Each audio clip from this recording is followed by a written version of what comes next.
Identification, vehicle documents, or perhaps just a handful of stale excuses. Elderly gentleman.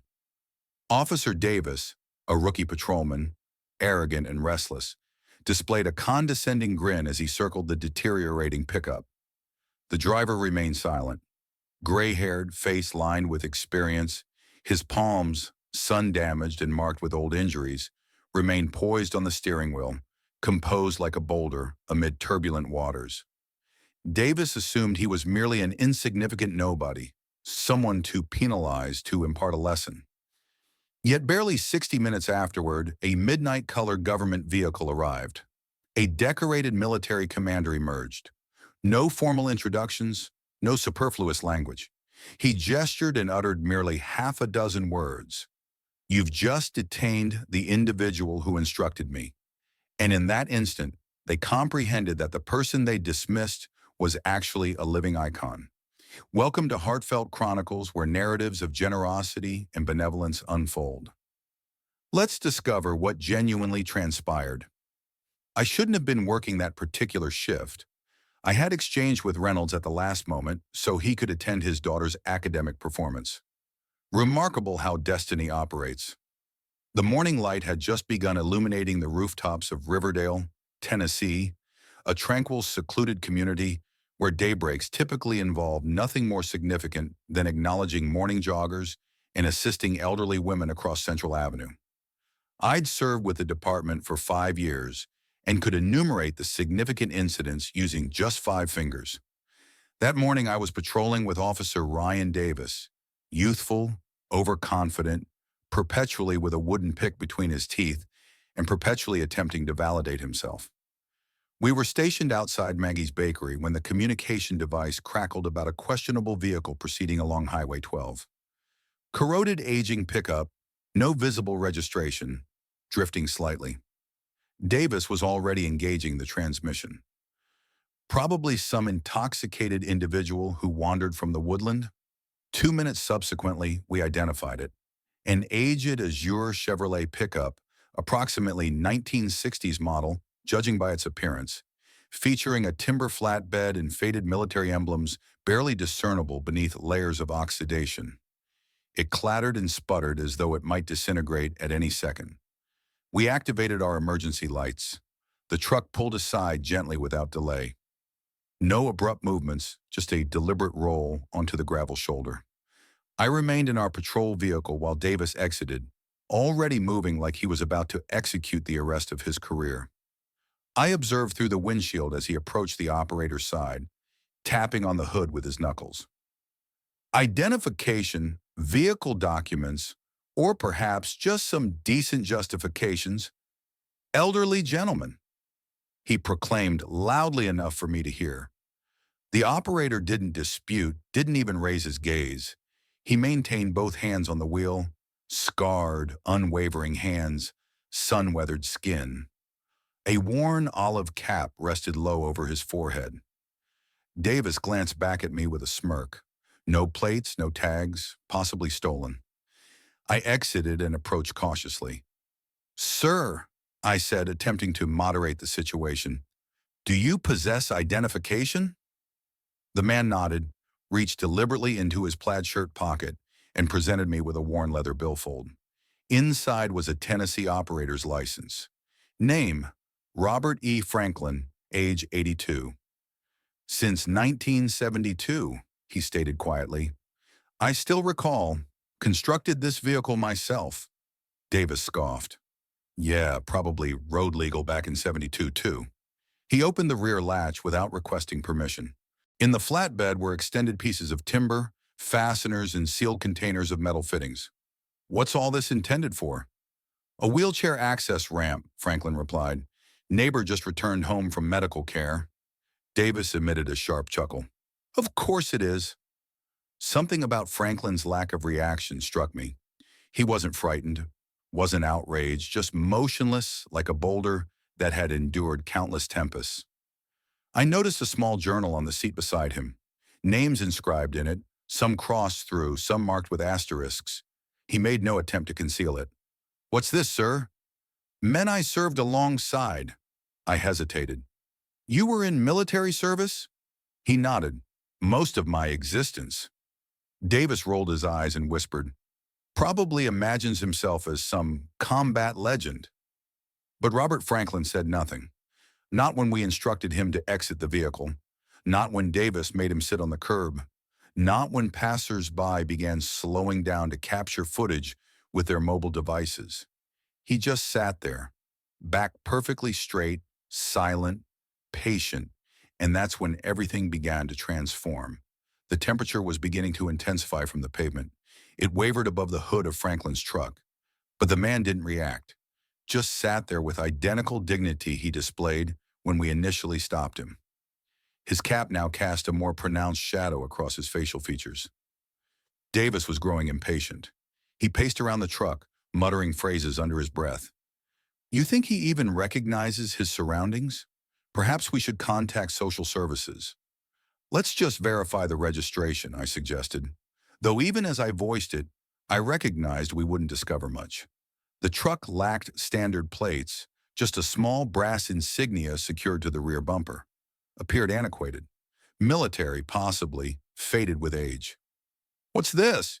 Davis asked, removing it. Leave it alone, I said. Could be a historical vehicle identifier, but he was already carrying it to the patrol car. Meanwhile, I remained near Franklin. He appeared fatigued, but not feeble. There existed a distinction. Are you all right, sir? I inquired.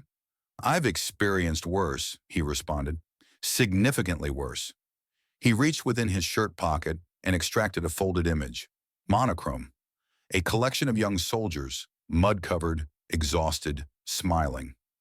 Franklin occupied the center, younger, gaze equally penetrating. Panama 87, he said. Before I could inquire further, Davis summoned me over. Dispatch reports nothing stolen, no warrants, no alerts, just an expired registration and what they believe might be a Department of Defense exempt identifier. They're investigating. I nodded.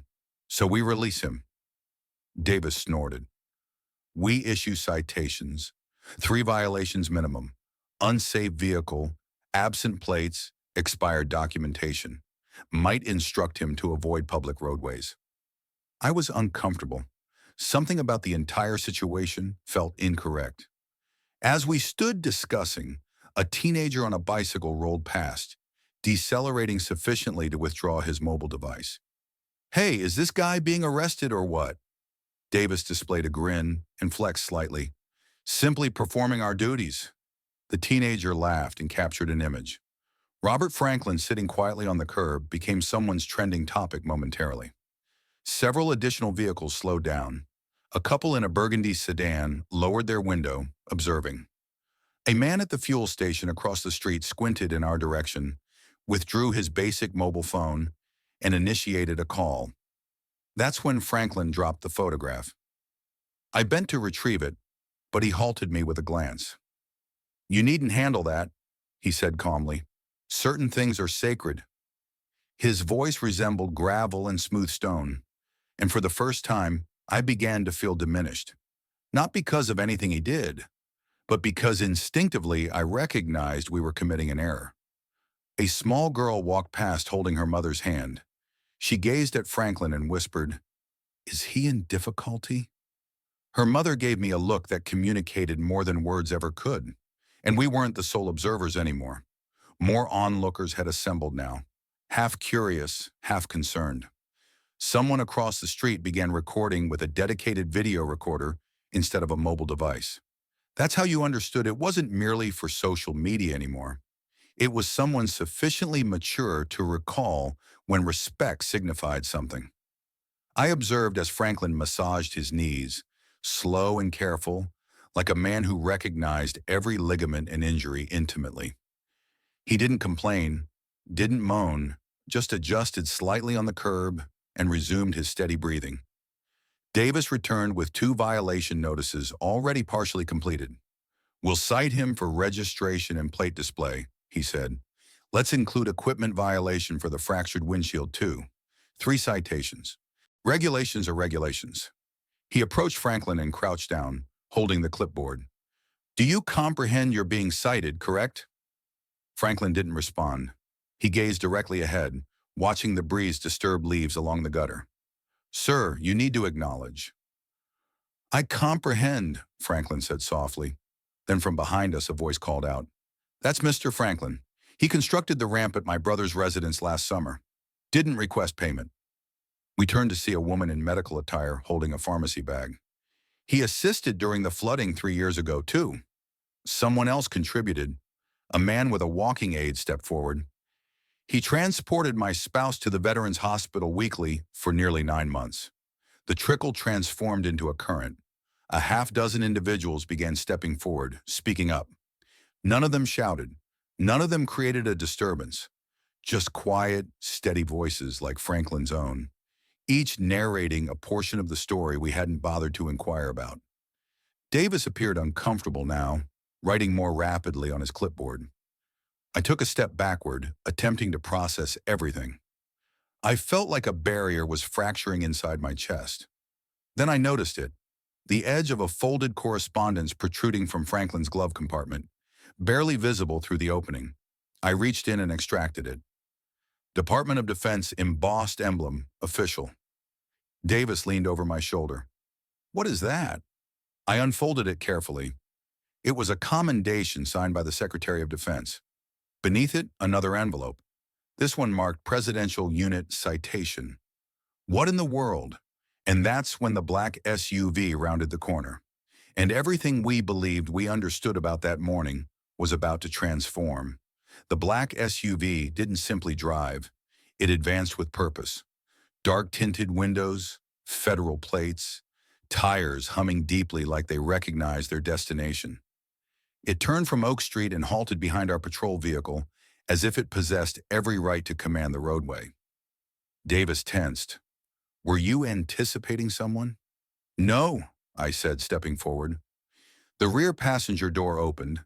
Out emerged a man in complete dress uniform, 4 stars on each shoulder, immaculate, polished, motionless as a monument.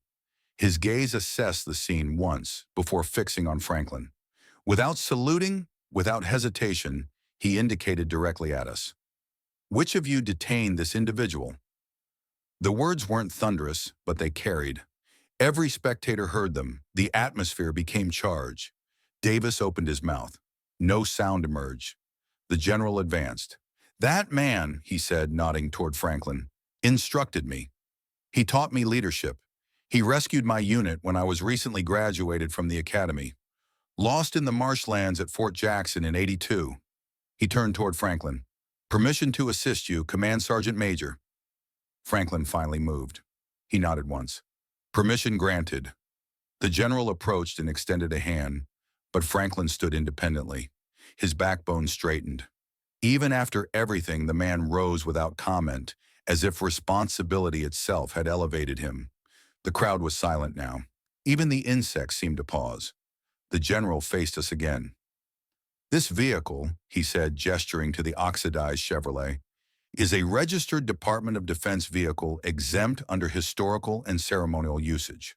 The documentation has been submitted annually, including with your department. Verify your records." Davis appeared ashen. I experienced a chill through my body, not from fear, but from remorse. The general's assistant approached, holding a dark leather portfolio embossed with the presidential emblem. He presented it to Davis. "That's Command Sergeant Major Robert Franklin's public service documentation." "The declassified version," the general said dryly. "I recommend you examine it." Davis accepted it but remained speechless. 3 bronze stars, the general continued. 2 Purple Hearts helped coordinate the extraction of 23 hostages from the Panamanian jungle in 1987.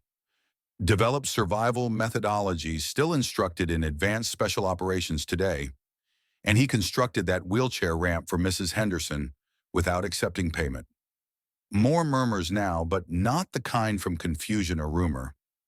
These were whispers of acknowledgement. An elderly man in a Veterans of Foreign Wars cap raised his voice. "He instructed my grandson how to create a tourniquet using a shoelace and a twig." The boy never forgot it. A medical professional stepped forward from the crowd. "He's donated blood monthly for the past 27 years. Never absent, not once." the general permitted them to speak. He didn't need to demonstrate anything. Then gradually he turned back to Franklin and delivered the most precise salute I've ever witnessed. And Franklin finally reciprocated it. You disrespected the incorrect individual today,